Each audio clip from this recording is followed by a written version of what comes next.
welcome back to Cerita Jenita. It's so good to see you today. Walaupun udah 2 minggu nih absen, ya ampun lama banget ya. Diusahakan makin konsisten nih ke depannya. Nah, kemarin tuh gue lagi ngobrol-ngobrol sama teman-teman gue. Terus akhirnya muncul satu topik di mana kita ngomongin stereotype anak dalam sebuah keluarga. Kayak sebagaimana happy sih seorang anak dalam keluarga gitu. Soalnya banyak yang bilang kayak kalau anak-anak datang dari keluarga yang utuh, mereka tuh cenderung lebih positif, baik, dan bahagia. Tapi misalnya kalau papa mama pisah, anak-anaknya cenderung tuh lebih rebellious dan gak bahagia. Nah, padahal realitanya gue tuh banyak banget lihat yang kebalikannya gitu loh. Ketika ada juga kok anak-anak yang datang dari broken family, tapi mereka bisa melanjutkan hidup secara oke banget, dan bahkan cenderung sukses, baik-baik aja gitu hidupnya. Dan ada anak-anak yang malah jadi rebellious karena mereka tidak merasa bahagia di keluarga utuhnya gitu. Nah, hari ini gue udah sama 2 orang sisters yang menurut gue luar biasa banget, dan kita akan ngobrolin lebih lanjut nih soal topik ini. So without further ado, let us all welcome the founders of Novere, JJ and Jessica. Yeay! Oh, thank you banget loh udah mau cerita-cerita nih di Cerita Jenita hari ini. Such an honor to have you too. Kita juga thank you ya kesempatannya, Jen. Iya, jadi gimana nih, apa kabarnya PSBB? Puji Tuhan baik, Sehat walafiat untungnya. Iya, puji Tuhan emang sekarang ini ya, kalau bahasa Mandarinnya tuh Kian Kang Ti, asik. Kesehatan nomor 1. Kesehatan nomor 1, benar. Iya, Setuju sekarang. banget. Oh, jangan sakit deh sekarang. Iya, gitu. benar banget. Terus kemarin nih kalian launching ya? Iya. Udah yang kedua apa yang ketiga tuh dalam masa PSBB ini? Ketiga atau keempat kayaknya dari PSBB. kesekian kali. Iya. Iya. Dari Maret sih ya Di kita Maret, ya. kita tiap bulan pasti konsisten. Selalu ada launching Luar baru. biasa. Emang tuntutan ini kali ya, kalau kalian udah online platform, dituntut untuk keluarin yang baru terus ya setiap bulannya. Betul. Tapi kemarin sukses kah? Atau maksudnya lebih lancar PSBB atau sebenarnya nggak gitu beda? Pas awal-awal sih pasti ada perbedaannya. Iya, awal-awal Kita sempet banget sih ada perbedaan takut sih. banget gitu pas awal-awal banget takut. Aduh, ini dampaknya gimana ya? Tapi itu malah membuat kita berpikir lebih apa ya? Menuntut kita untuk berpikir lebih kreatif dan out of the box. Karena malah kita thanks God dengan ide-ide itu yang karena keadaan ini menuntut kita untuk lebih kreatif. Akhirnya malah feedbacknya luar biasa ya. Thanks God luar biasa sih. Iya, Nggak nyangka juga sih. Kemarin lihat mereka launchingnya misalnya nih hari Rabu gitu. Rabu malamnya udah sold out, guys. Amin. Gila, itu luar biasa banget. Ini nih kayaknya emang daya menjualnya, marketingnya tuh tinggi banget. Dari jualan baju sampai jualan cireng, guys. Itu tuh semua laku. Noverang itu enak banget dan laku banget gitu. Amin. Nah, balik ya ke topik yang kita mau fokuskan nih hari ini gitu. Kalian tuh setuju gak sih dengan statement stereotype orang-orang kalau anak yang datang dari keluarga utuh itu tuh lebih baik dan lebih bahagia, dan anak-anak yang papa mamanya udah pisah cenderung lebih rebellious dan gak bahagia?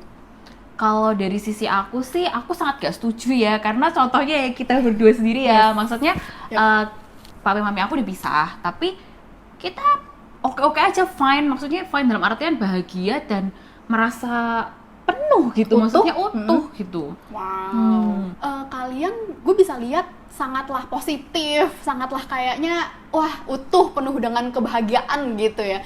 Itu gimana ceritanya sih bisa sampai stage sekarang ini? Karena kan stereotype di luar sana ya kayak gitu kan. Ketika papa mamanya pisah pasti yang kayak nggak bener nih, pasti gedenya gitu, nggak tahu nih mau jadi apa, lihat aja papa mamanya kayak gitu, yang kayak gitu. Tapi kan kalian enggak gitu loh. Maksudnya how you can get your today gitu. Kalau misalkan dari sisi aku ya, sebenarnya itu proses panjang sih, dari aku kecil sampai besar, dari yang namanya Puluhan tahun nih. Puluhan tahun. Baru berapa? Ya lumayan lah, 20 tahun masuk puluhan tahun ya. Oh ya, oke. Aduh, ya proses ya, kayak waktu aku kecil namanya papi mami pisah pasti ada something missing ya. Dalam hidupku tuh ada sesuatu yang aku rasa kayak nggak penuh gitu loh. Jadi otomatis karena mungkin kurangnya kasih sayang, kurangnya perhatian, jadi kayak craving for love yang membuat aku tuh menjadi pribadi yang sangat negatif. Jadi aku tuh, jangan lihat aku yang sekarang ya, kan kamu kenal aku yang sekarang gitu, aku yang sekarang. Dulu tuh aku tuh penuh dengan emosional, maksudnya aku mudah sekali marah. Tipe orang yang pokoknya senggol bacok banget deh, pokoknya kalau sama aku itu masalah kecil aja bisa jadi gede gitu loh. Orangnya tuh tukang cari gara-gara gitu dan nggak suka sesuatu yang pokoknya kalau aku nggak suka ya nggak suka gitu, nggak bisa kayak mengerti orang lain tuh juga nggak bisa, maunya aku yang ya kurang toleransi lah gitu. Sama Jessica juga gitu? Kalau aku enggak sih, kalau aku kebalikannya, kalau aku lebih ke mengasihani diri sendiri. Kalau misalnya dulu tuh lebih ke apa ya, kayak tuh aduh kasihan banget ya hidupku tuh, kayak tuh aduh apa ya, paling paling kasihan gitu melo, ya. melo Banget dulu melo. tuh pokoknya dikit-dikit tuh nangis, sekarang masih dikit-dikit nangis, tapi beda gitu. Kalau sekarang mau bersyukur banget, super bahagia gitu. Cuman emang dulu tuh lebih apa ya, oversensitif sih. Iya. Oversensitif banget gitu, melo banget, merasa kayak merana, kayaknya kayak aduh kenapa sih aku harus dilahirkan di keluarga ini gitu loh. Kalian Dulu. sempet ini nggak sih kayak melakukan hal-hal bodoh gitu di kegilaan kalian yang dulu? Maksudnya kan iya, yang satu overly sensitif, yang satu senggol bacok. Maksudnya hal-hal tergila apa yang dulu kalian pernah lakukan? Kalau aku ada sih gila banget itu waktu SD kelas, lupa kalau nggak salah kelas 4 itu kejadiannya ini agak nggak mutu sih ya, cuman mungkin karena aku baik lagi dari kecil mungkin ya itu nggak ada kasih sayang utuh gitu kan, dari keluarga yang nggak lengkap gitu ya dulu ya. Itu aku pernah pas kelas 4 aku inget banget tuh di apartemen TA. Kejadiannya itu nggak penting, kejadiannya adalah aku nggak sengaja jatuhin parfum kokoku. Jatuhin parfum kokoku cuman gara-gara aku lagi voice call sama mamiku tanya siapa yang paling sayang mami, angkat tangan paling tinggi gitu kan. Padahal kan nggak video call ya, akhirnya aku naik tuh ke atas meja kan. Nah ke atas meja terus akhirnya pecah parfumnya kokoku. Nah juga kokoku juga orangnya dulu emosian, akhirnya aku dimarahinnya tuh parah banget. Begitu dimarahin parah banget, aku merasa nggak terima. Jadi aku ke belakang, ke kamar mandi mbak tuh di belakang. Terus saat itu ada Superpel, aku bener-bener mau bunuh diri. Di situ aku mau minum Superpel itu, karena aku merasa, rasain lu kalau misalnya nanti aku mati, kok masih merasa bersalah kan marahin aku gitu loh. Waktu anak kecil ya. Cuman aku juga inget, karena aku dari kecil juga dibawa ke sekolah minggu, malah mati bunuh diri pasti masuk neraka. Jadi pun aku ada ketakutan itu, thanks God aku masih ada rasa takut gitu kalau masuk neraka. Jadi akhirnya aku nggak minum Superpel itu. Itu paling gila sih, pernah membunuh diri itu sih. Kalau lu J? Aku nggak ada sih. Untungnya nggak pernah. Nggak ada. Maksudnya puji aku Tuhan lebih tapi ya. iya puji Tuhan. Lebih ke aku preman nggak ada. aja dia Soalnya harus aku kayak preman. Mungkin suka berantem sama orang, suka cari gara-gara kalau melihat sesuatu yang kayaknya nggak sesuai sama aku standarku gitu, aku mudah marah, tapi nggak pernah sampai puji Tuhan nggak pernah sama bunuh diri karena aku sangat mencintai diriku sendiri. Ya benar-benar. Iya, selfish tapi nggak mau ini ya. Nah tapi gimana you overcome semuanya itu gitu? Kalau misalkan aku sih lebih ke ya yang tadi aku bilang bahwa aku tuh tadinya tuh kayak craving for love itu kan, craving for love. Meskipun aku cinta diriku sendiri, maksudnya aku nggak pernah berpikir kayak mau bunuh diri dan sebagainya, tapi tetap nggak bisa dipungkiri kalau aku tuh ada yang kosong dalam hidupku, yaitu kasih ya, mungkin karena namanya nggak pernah dapat kasih sayang dari orang tua yang utuh gitu kan. Jadi aku itu lebih ke pasangan hidup kali ya, maksudnya lebih ke kalau misalkan punya pacar itu tuh kayak cinta banget gitu loh. Cinta banget gitu loh. Kayak orang kalau udah baik sama aku nih, aku tuh mudah terlena. Gitu loh. Jadi kalau orang udah baik, padahal nggak tahu, orang kan baik kan banyak ya, baik yang ada maunya, baik yang memang baik. Aku tuh bisa, orang baik sama aku setitik aja aku bisa baik itu lebay gitu loh. Nggak bisa dibaikin gitu intinya. Nah, jadi waktu itu aku sempat punya pemikiran, meskipun istilahnya papa mamaku mungkin secara sebagai orang tua itu tuh bertanggung jawab secara financially gitu. Jadi aku pun juga masih hidup tuh masih ya lumayan oke lah, normal lah. Maksudnya nggak susah ya, nggak sampai gimana banget lah. Tapi aku tuh selalu merasa bahwa sebenarnya orang tua aku tuh bukan sosok pasangan hidup yang baik gitu loh. Justru bukan pasangan hidup yang baik. Mungkin mereka orang tua yang baik. Sebagai papa mama mereka baik, tapi tidak sebagai pasangan hidup. Misalnya aku disuruh dapat, aku selalu berpikir aku tidak mau punya suami yang kayak papiku. Itu dah paling aku nggak mau. Padahal kan orang-orang kan banyak kan pengen yang kayak papahnya, apalagi lihat sosok papahnya mungkin kebapaan dan sebagainya. Kalau justru aku sebaliknya, aku orang yang sangat nggak mau punya pasangan hidup yang kayak papiku. Nah, orang itu kan suka ngomong, kalau misalkan kamu itu punya problem sama orang tua belum kelar, kamu tuh nanti tuh kalau mau naik ke jenjang berikutnya di pernikahan, kamu tuh cenderung akan pasti mengalami hal yang sama. Karena ceritanya kamu tuh belum kelar nih, misalnya kamu belum bisa mengampuni nih sama orang tuamu nih. Terus kamu tuh kalau dapat pasangan, was pasti bisa mirip gitu. 11-12 lah. 11-12. Mungkin problemnya nggak fix sama, tapi ada aja serupa tapi tak sama. Nah, oke. akhirnya aku waktu itu punya pacar tuh, pacaran lama, 9 tahun, ya kan. Aku merasa kayak, Wow, J itu udah lulus SD 9 tahun loh. Iya makanya. Iya, 9 tahun. 9 tahun tuh. Ya Dia cuma lulus tahu SD itu. banget. Tahap belajar 9 tahun kalau zaman dulu Iya, kan. Nah, waktu aku pacaran 9 tahun itu lebih merasa kayak aku tuh pengen cepet-cepet married, bukan karena aku tuh serak sama orangnya, tapi kayak aku tuh udah pengen cepet-cepet udahlah kelar hidup sama orang tua tuh udah cukup, Mau keluar kayak aku tuh aja mau keluar gitu. aja gitu loh, Escape. kayak udah pengen cepetan selesai gitu loh, udah married bikin keluarga baru, maksudnya punya keluarga baru, jadi udah tutuplah sama yang lama gitu.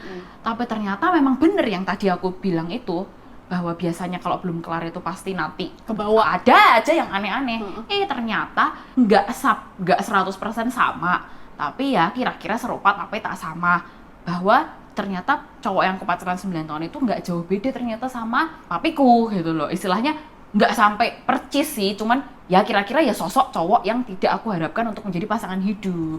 Sebenarnya di situ adalah proses titik balik di mana aku merasa aku tuh sudah sama keluarga, bermasalah sekali. Kok sekarang aku punya relationship sama pasanganku ini kok juga bermasalah. Jadi aku mulai merasa kayak aku tuh harus gimana gitu loh. Maksudnya kok hidupku tuh gini-gini amat. Kok Tuhan jahat banget sih sama aku. Maksudnya aku juga nggak mau loh dilahirkan di keluarga ini dalam situasi kayak gini. Kayak lihat orang lain kan happy-happy aja, oke-oke aja. Kenapa sih gue harus kayak gini gitu loh. Tapi suatu hari itu aku punya satu orang temanku itu ngomong sama aku kalau misalkan tadinya kan habis putus otomatis dong aku pasti emosi, dendam dan sebagainya, apalagi putusnya nggak baik-baik, problem gitu. Temanku itu ngomong sama aku, kamu itu harus mencapai titik di mana kalau misalkan kamu lihat cowok itu mau bahagia, mau biasa-biasa aja, mau susah, kamu itu flat aja, maksudnya ya kamu Nggak ya nggak mempengaruhi happy hidup ya, nggak kamu lah mempengaruhi ya. hidupmu, just ya cuma tahu aja gitu loh, udah biasa aja gitu loh. Kata-kata itu tuh waktu itu aku jawab, ya nggak bisa dong, dia yang jahat, kenapa harus aku yang gini-gini? Otomatis Iya, dong, iya. namanya juga masih emosional kan gitu. Iya, dan itu ngerasa apa ya, very human banget lah Iya, ketika, iya. ketika ada orang yang jahatin lu, kenapa dia harus bahagia gitu. Iya, dan gue yang susah. Pasti dia lebih miserable daripada kita. Iya, gitu bener, loh. bener. Kayak otomatis lah pasti kayak nggak terima, tapi nggak bisa dipungkiri kata-kata temanku itu tuh menghantui gitu loh. Mungkin aku waktu itu kayak ofensif gitu dengan kata-kata itu, tapi kata-kata itu masuk ke otakku sampai di mana aku tuh kayak berdoa dan maksudnya merasa kayak Tuhan, maksudnya aku nggak mau sih hidup kayak gini, aku pengen hidupku tuh damai. Dan apalagi waktu itu kan orang suka ngomong kan, kalau kamu punya kepahitan dalam hati, kamu sama mati kena kanker loh. Banyak kan orang Iya, suka ngomong kayak gitu bener kan, juga. karena kan kayak pahit gitu Kepahitan. sampai kamu sampai gitu, akhirnya sampai kamu masuk ke dalam iya, penyakitnya. gitu loh, iya gitu. Nah aku tuh takut mati, takut kena, apalagi mati kena kanker kan. Iya, kayak makin sengsara. Iya gitu, kok kayak udah gue yang disakiti, gue yang sengsara lagi. Jadi aku tuh kayak doa, kok intinya aku nggak mau hidupku kayak gini. Dengan perjalanan yang pertama sih kayak baca buku, makanya aku tadi kan bilang proses. Dari pertamanya aku tuh bukan orang yang religius lah, bukan orang yang, bahkan aku bukan orang yang kenal Tuhan Yesus gitu loh. Bahkan aku bukan sama sekali kayak agama dan Tuhan itu kayak Jauh nomor ya. sekian Posisi lah, keberapa lah, nggak iya, penting bukan lah prioritas dulu lah gitu. sama sekali, kayak nggak penting. Tapi yang aku bilang proses, pertama aku baca-baca buku kayak hidup positif itu gimana, itu nolong. Tuh biasanya itu bener-bener nolong, kayak aku jadi punya pandangan berbeda sama hidup. Dan ketika makin lama itu sebenarnya kalau posisiku itu berproses untuk yang benar-benar membuat hidupku berubah dan mengenal Tuhan itu tuh lumayan cepet gitu loh. Lumayan cepet dalam artian tanpa ada rencana dan apapun juga. Suatu hari kayak janjian sama teman aku, terus temanku bilang mau ke gereja dulu, dan aku bilang oh yaudah deh aku ikut aja karena kebetulan gerejanya cuma di seberang rumah gitu. Dan ketika itu aku memilih untuk ikut, dan nggak tahu tiba-tiba waktu di sana aku merasa damai, merasa damai yang aku nggak punya. Aneh kan kalau dipikir-pikir, nggak masuk akal gitu loh. Kayak nggak masuk akal dan aneh, tapi itu bener-bener yang aku rasain karena aku bukan orang yang damai loh. Aku kan orangnya menggebu-gebu, meledak-ledak. Deket-deket aku nggak akan merasa damai deh, posisinya siapapun gitu loh. Aku tidak bisa membawa damai buat orang di sekitarku. Karena yang tadi aku bilang aku senggol banyak dan sebagainya kan. Takut, yang ada takut. Iya. Auranya tuh udah karena gitu. tipenya mengintimidasi. Iya. Tipenya mengintimidasi. Nah, waktu aku kesana dan aku berdoa, kayak dalam hati tuh kayak kayaknya aku bisa menemukan jawaban, bisa menemukan damai dalam hidupku di sini gitu loh. Dan waktu proses kayak kalau di gereja Katolik kan ada yang namanya komuni kan, waktu komuni itu dan waktu teman aku ngomong sama aku, kamu ikut aja maju terus tangannya kayak gini gitu. Waktu Oh, kalau gini artinya nggak mau ya? enggak, kalau kan, gini tuh kamu belum belum dibaptis, jadi kamu diberkatin doang, belum nggak boleh. menerima komuni. Kalau kamu menerima komuni kan kamu gini. Begini. Oh. Ya, kalau ini aku gini, nanti waktu sampai depan pastoria tuh Kasih tanda dikasih tanda salib. salib tuh diberkati. I Waktu see. habis aku diberkati tuh kayak nangis. Padahal waktu itu kan kayak udah beberapa bulan kemudian dan aku udah merasa I'm fine gitu loh. Kan kita kan kalau berjalannya waktu kan kita otomatis kayak ya lama-lama lupa lah ya, kita forget gitu loh, Yap, kayak yap. forget gitu loh. Tapi kan Tapi kamu ternyata forget belum belum tentu forgive. forgive gitu loh. Iya. Jadi aku merasa kayak aku udah lupa apa segala macam. Harusnya aku udah fine waktu itu, tapi ternyata waktu itu aku merasa kayak nangis. Tapi sebenarnya bukan nangis sedih, kayak gimana ya, terharu atau Ya, tapi I've been there sih. Maksudnya yang kayak berasa God's presence is Yes, so strong yes, aja yes. gitu. Jadi kayak, aduh kenapa ya? Gitu iya ya. kayak terharu aja, kayak berasa nggak bisa dijelasin gitu. Terus aku nangis kayak nggak bisa berhenti nangis. Di situ aku baru mulai rajin ke gereja sampai akhirnya aku dibaptis. Ya itu juga proses dari, maksudnya dari mungkin kenal Tuhannya baru tahu Tuhan Yesus, baru semakin lama semakin Ya, dengan tahu, proses kenal, baru mencintai lah iya ya. ya itu sih kalau aku prosesnya sih di situ. Tapi cukup kilat sebenarnya, cukup kilat dalam artian menurut pendapat aku. Semua itu bisa kilat atau enggak itu responmu. Ketika Betul. kamu punya masalah, kamu mencari Tuhan atau mencari pelarian. Sedangkan menurut pendapat aku, problem itu cuma bisa diselesaikan sama Tuhan. Nggak, kamu mau nyari pelarian, kamu masalahmu nggak akan selesai. Yang ada muter-muter terus. Misalnya milih ke diskotik mabuk-mabuk misalkan, pulang masalahmu tetap ada. Iya. Cuma lupa Bukan berarti sesaat hilang ya. ya, berapa jam. Atau narkoba atau mungkin Atau cowok kayak main cewek, cewek atau iya, apa, itu gitu-gitu. nggak akan pernah bisa Menghilangkan nggak akan masalah. menghilangkan masalahmu gitu loh. Makanya itu pilihan kita, mau cari Tuhan atau mau Cari lari pelarian. ke pelarian. Tapi kalau Jessica sendiri gimana? Maksudnya kan kayak lu diajak teman kan, J? Kalau Jessica, maksudnya tadi kan kayak ngomongin sempat berasa self pity gitu. Terus sekarang kan udah enggak kan? How was the process? Itu prosesnya lumayan panjang juga sih. Jadi waktu dulu tuh aku kan selalu mengasihani diri sendiri, melo, terus selalu keep comparing sama keluarga lain. Kok keluarga lain istilahnya ada acara apa selalu lengkap. Kok aku jadi pokoknya isinya mengasihani dan membandingkan terus gitu. Pokoknya itu kan berarti negatif gitu ya. Terus sampai suatu ketika aku itu kalau nggak salah baru beberapa tahun yang lalu sih. Beberapa tahun yang lalu sebenarnya itu aku selama ini aku selalu mikir itu apa yang terjadi dalam hidupku tuh ya udahlah berlalu aja, it's okay gitu loh ya. Jadi I thought I was okay, aku nggak masalah gitu. Toh aku ya maksudnya masih punya rumah, masih apa ya, bisa dibilang bahagia-bahagia aja. Tapi sebenarnya tuh aku baru sadar bahwa ternyata ada suatu apa ya, entah kekosongan dalam hatiku yang aku juga nggak sadar bahwa aku punya itu, suatu kekosongan itu, atau bisa dibilang dendam itu gitu loh. Kayak aku merasa nggak terima gitu. Sampai akhirnya aku ikut satu camp, baru tuh di camp itu, kalau nggak salah 3 tahun yang lalu atau 2 tahun yang lalu aku lupa, itu namanya campnya Wanita Bijak. Nah di sana tuh bener-bener aku digemblang habis-habisan, pokoknya 3 hari tuh bener-bener mataku bengkaknya tuh sampai segini.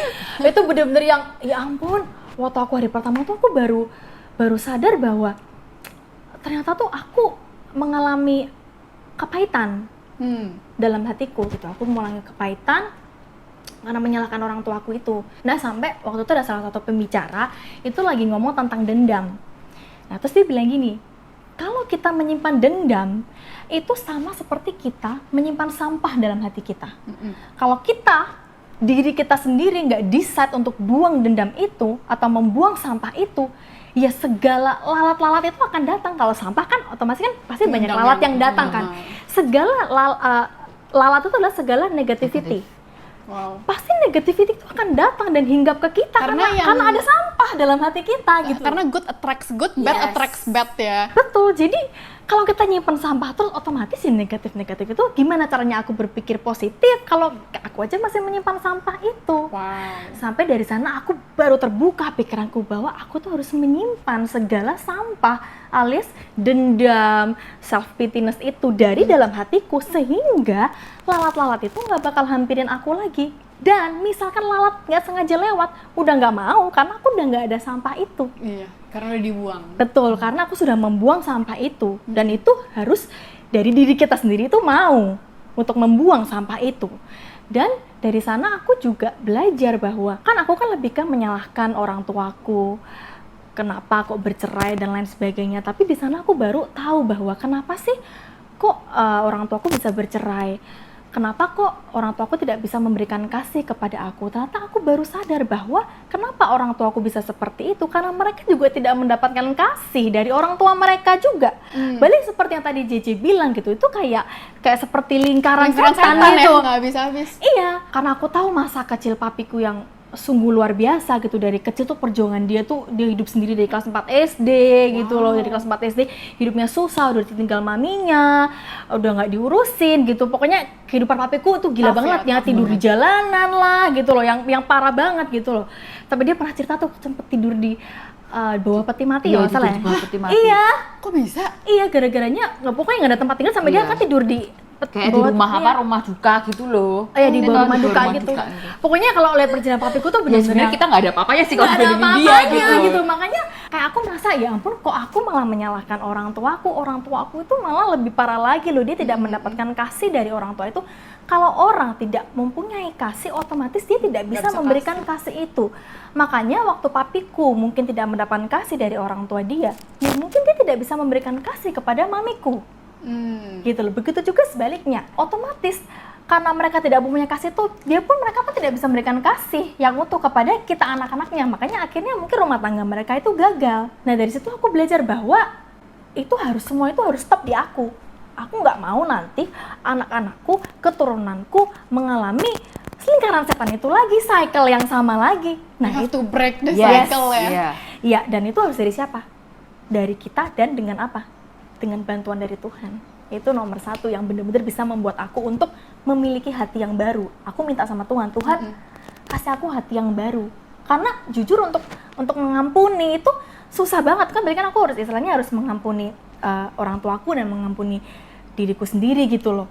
Jadi itu harus minta kekuatan Tuhan. Kalau aku mengandalkan kekuatanku sendiri, aku nggak mungkin bisa. Karena aku pasti akan inget-ingetnya yang miserable gitu. Aku pasti akan ingetnya, aduh aku tuh pokoknya nggak fair lah, hidup ini nggak fair. Pasti aku akan mikir negatifnya terus gitu.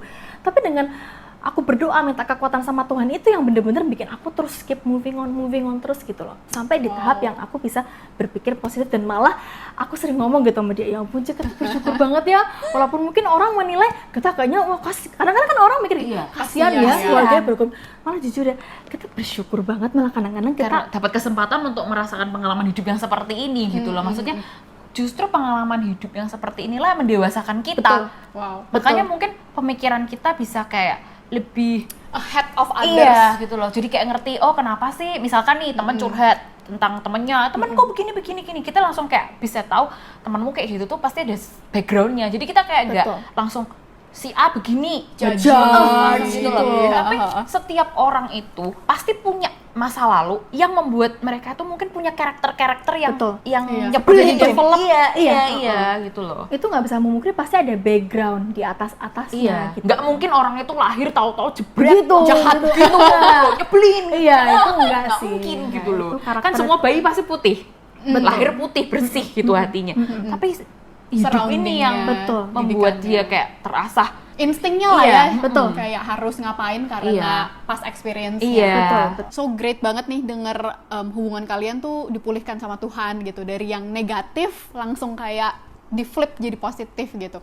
Tapi kalian pernah nggak sih kayak masih ngerasain trauma gitu loh? Kayak misalnya ya ada salah satu temen gue, ini cerita real. Jadi setiap kali dia denger orang yang teriak-teriakan, misalnya kayak cuma dibentak gitu, dia tuh ngerasa kayak dep gitu. Kayak dia ke flashback kalau dia itu tuh dimarahin sama papa mamanya nggak bisa berantem. Jadi tuh kayak dia ngerasa oke banget hidupnya, dia tuh sekarang bahagia gitu.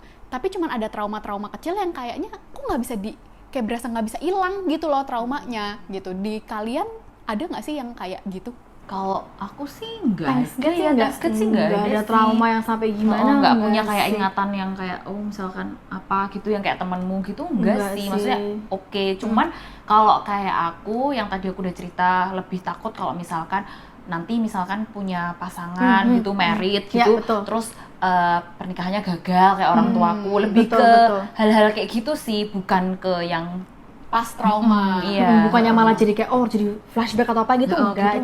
Cuma lebih hati-hati kali ya. Membuat kita itu sangat hati-hati sekali karena kita tidak mau sampai gagal dalam rumah tangga, karena kita kan tahu apa yang kita rasakan itu gitu. Jadi lebih ke hati-hati milih hati-hati pasangan milih kali pasangan ya. sih, Lebih hati-hati. picky. Iya, lebih Jadi hati-hati picky gitu. kayak mungkin checklist kriterianya lebih panjang gitu. Ceritanya lebih panjang ya gitu. Tapi emang ini sih, kemarin tuh gue denger khotbah, menurut gue tuh bagus banget. Jadi dia sempet bilang kayak gini, emang wanita khususnya kalau di bawah umur 24 tahun itu tuh katanya milih pasangannya masih pakai hati banget. Karena hormonnya masih kurang stabil gitu. Ini kalau gue nggak salah inget ya, tapi dia ngomongin kayak gitulah. Kalau 24 mikirnya masih pakai hati, tapi di atas umur 24 itu tuh udah ke-develop di sini. Jadi kayak lebih dipikirin gitu.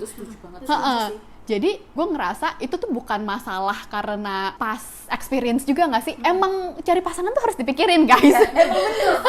Jangan ini seumur hidup loh. Seumur hidup. Iya. Dan cinta ada itu kata tuh cerai. enggak. Cinta itu gimana ya? Cinta itu paling 2 tahun tuh cinta, tapi sisanya tuh komitmen. Karena istilah katanya namanya berumah tangga itu ya bener-bener komitmen. Dan masa effort kamu mau itu apa sih? sebuah usaha. Iya.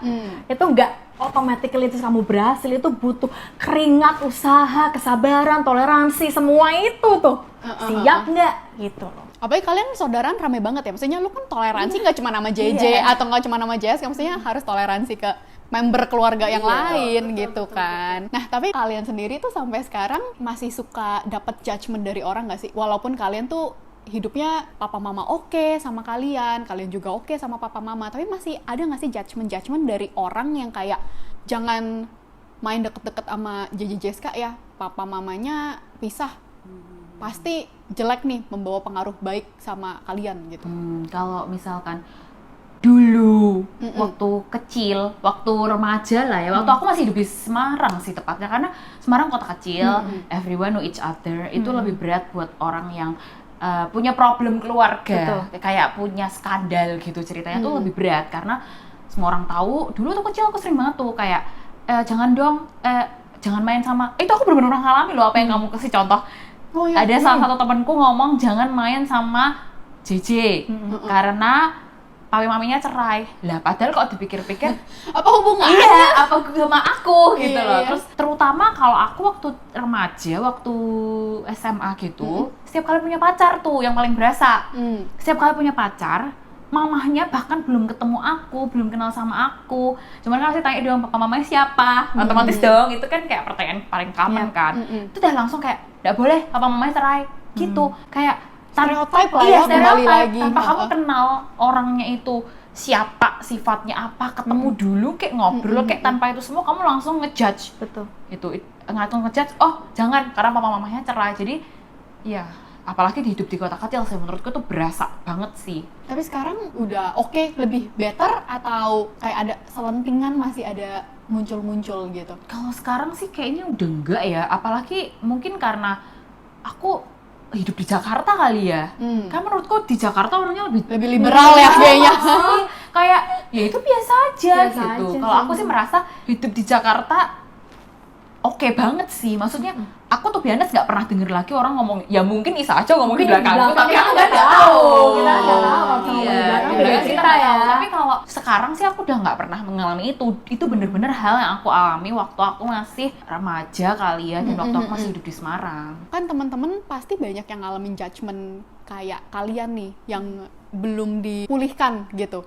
Maksudnya kan pasti ada yang kalau parentsnya pasangan mereka gitu, yang janganlah sama si ini gitu, papa mamanya udah pisah, nanti nurun tuh pasti yang kayak gitu. Maksudnya ada stereotip kayak gitu kan. Maksudnya yang kayak ya puji Tuhan banget orang tua pasangan kalian tuh tidak melihat hal itu lagi gitu.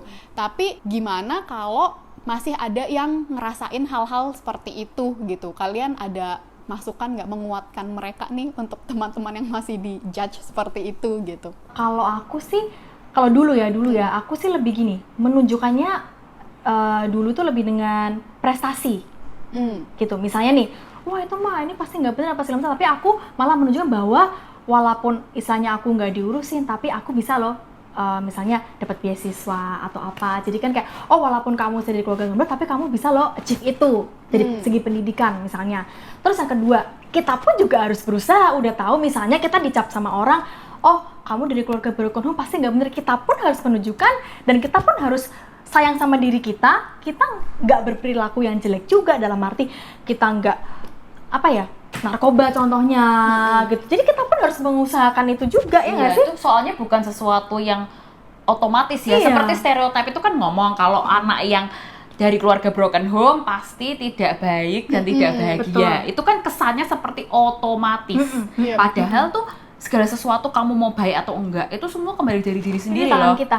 Maksudnya banyak kok pada kenyataannya anak yang dari keluarga baik-baik tetap nggak baik. Betul.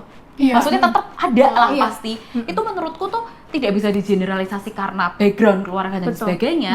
Mungkin mendukung bisa menjadi faktor, tapi itu lebih ke pilihan hidup kita. Iya. Kamu mau jadi baik atau enggak, mau jadi bener atau enggak, itu semua tergantung kamu. Sama kayak waktu di posisiku, dengan background keluargaku dan negativity-ku, aku bisa memilih untuk menjadi orang yang enggak baik. Hidup rusak, misalkan gonta-ganti pasangan, karena kan waktu craving for love, pasti kan mungkin ganti-ganti pacar terus, misalkan kayak gitu. Kan bisa memilih untuk itu, tapi buktinya aku berhasil memenangkan diriku sendiri untuk memilih aku Gue nggak setia mau. loh gitu. Iya, aku kayak Bisa. milih, iya, aku nggak mau loh jadi aneh-aneh. Aku nggak mau loh hidup. Jadi gini, kita bahagia itu jangan sampai karena orang Karena lain, orang lain. gitu loh. Karena orang lain standarnya begini, orang lain misalnya negatif ke kita begini. Jadi tuh semua tuh karena orang lain Iya. gitu loh. Tapi kita tuh harus mau karena memang kita mau.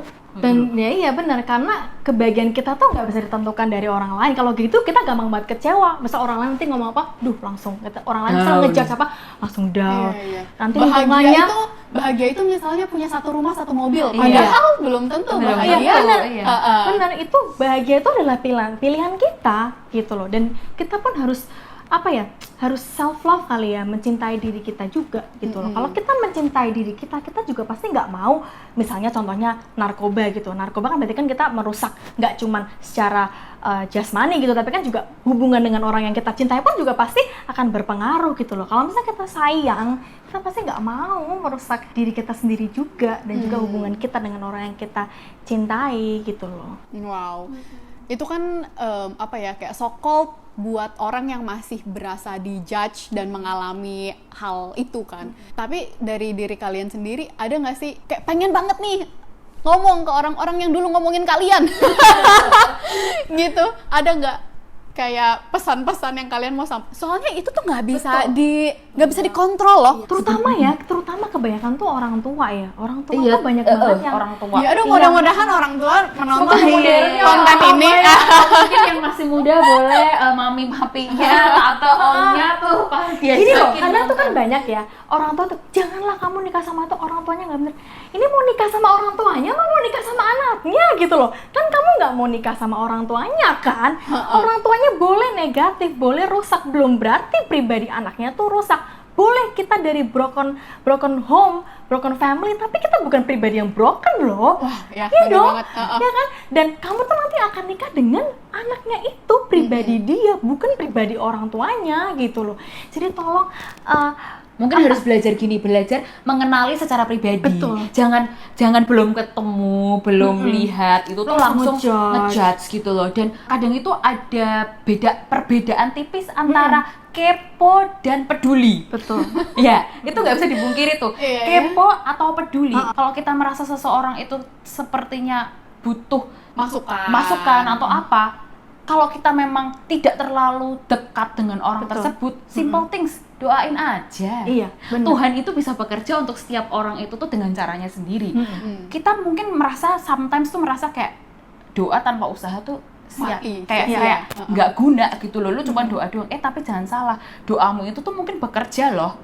Bukan mungkin, pasti. Aku berani jamin doamu itu bekerja pasti untuk orang itu. Tapi kamu tidak tahu Tuhan itu tuh posisinya kerjanya gimana. Iya, dengan cara Kita cukup apa. melakukan bagian kita, biarkan Tuhan melakukan bagiannya. Jadi kalau memang kamu peduli sama seseorang, just pray aja buat mereka gitu loh. Itu udah cukup banget lah. Itu udah apa? itu udah more than enough. Iya, itu udah more than enough. Kalau kamu memang peduli, kamu memang mengasihi orang itu, emang prihatin gitu loh, just do that gitu loh. Daripada kamu ngomongin dia, emang kalau udah ngomongin dia masalah orang itu selesai kan? Enggak kan, yang ada lu dosa ngomongin orang. Jadi gini nggak sih, misalnya nih kayak orang tua gitu, misalnya calon pacar gitu ya, Iya. kan mikirnya udah negatif. Apapun orang itu yang lakukan positif pun, dia pasti udah mikir negatif. Bahkan misalnya kita melakukan sesuatu yang tulus pun, orang itu udah ngecap negatif. Akhirnya yang Ada capek siapa? maunya nih. Iya, ada maunya. Nah kita baik terus, wah ini pasti ada maunya nih. Akhirnya yang capek siapa, yang rugi? Diri dia sendiri. Negatif, akhirnya nggak ada damai. Ya jadi merenggut kebahagiaan diri dia sendiri. Diri sebenarnya yang rugi, gitu ya. bukan kita kan nggak ada beban apa-apa ya. Mereka sendiri yang rugi sih sebenarnya dengan berpikiran negatif kayak gitu sih. Wah, luar biasa banget nih obrolan siang sore hari ini.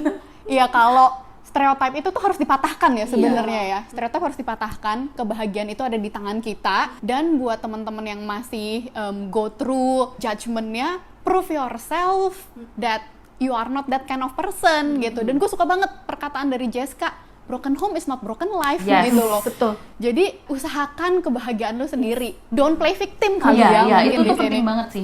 Thank you banget for the sharing. Hopefully ini bisa bless kalian juga dan kalian bisa dapat ada some take away dari conversation ini. Dan sebelum kita end, kita mau main game. Ya, jadi kita bakal main tes kekompakan nih. Jadi kalian sama-sama ngadep depan kali ya biar lebih enak. Ngadep depan. Nah, misalnya kan yang di sini JJ, di situ Jessica kan. Misalnya gue nanya, siapa yang suka warna biru? Misalnya, pertanyaannya itu.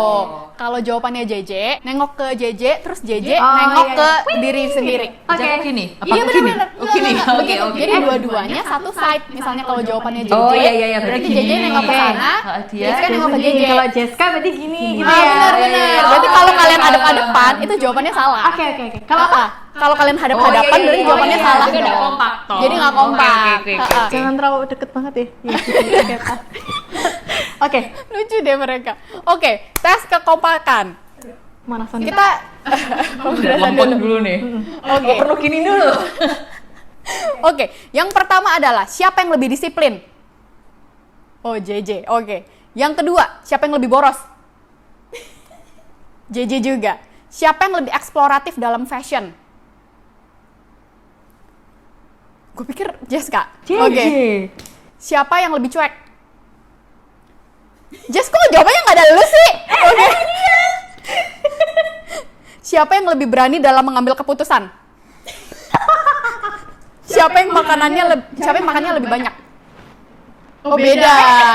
Beda. Yang ini beda. Kamu mah makan lebih daripada aku. Aku lebih sering ngemil daripada kamu loh. Kamu makan berat jadi mata kamu. Enggak, kamu nasi jangan tambah cuy. Tapi makanku porsinya udah langsung banyak. Lucu ya. Ya udahlah, ya ini nggak kompak. Oke. Perut nggak kompak. Iya. Lucu. Siapa yang lebih jorok? Siapa yang lebih rajin olahraga? Siapa yang mantannya lebih banyak? Ini perlu lama banget di sini. Enggak, balik-balik. Oke, pertanyaan terakhir. Siapa yang lebih bisa jaga rahasia? Aku ya, cuy. Oh iya. Dia tuh lumayan ember bocor. Enggak, soalnya aku suka berbagi. Suka berbagi. Minimal dia dulu udah tau. Ya kamu tau gak sih? Kalau aku kan suka lupa, jadi ya gimana mau ngomong ke orang lain, kadang-kadang udah lupa lah kalau Jadi kalau orang cerita sama dia percuma lupa dia. Oh Ada cerita gitu. apa? Capek juga. Ntar misalnya kalau mau update, Iya kamu cerita apa ya? Kan suka lupa, tapi kalau dia Aku suka cerita sama dia. jangan kasih tau siapa-siapa. Iya nggak bakalan tiba-tiba aku lihat, ternyata udah cerita sama siapa.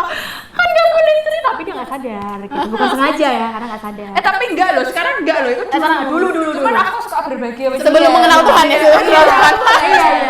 Itu. Tapi kita kalau aku ada apa ngomong sama dia ada apa ngomong sama aku gitu sih. Wow, emang sisters banget. Iya, Jadi tahu lah sampai apa-apanya juga tahu semua. Luar biasa. Oke guys, this comes to an end of cerita Jenita. Sekali lagi thank you banget. Thank you. JJ Jessica udah cerita dan main sama gue.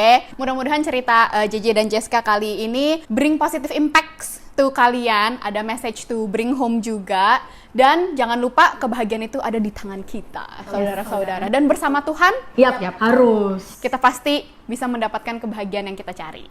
Asik. So, thank you semuanya for listening. I hope this episode once again will help you some way somehow. Dan jangan lupa dengerin cerita Jenita yang lain ya. Oke, dadah. See you in the next episode.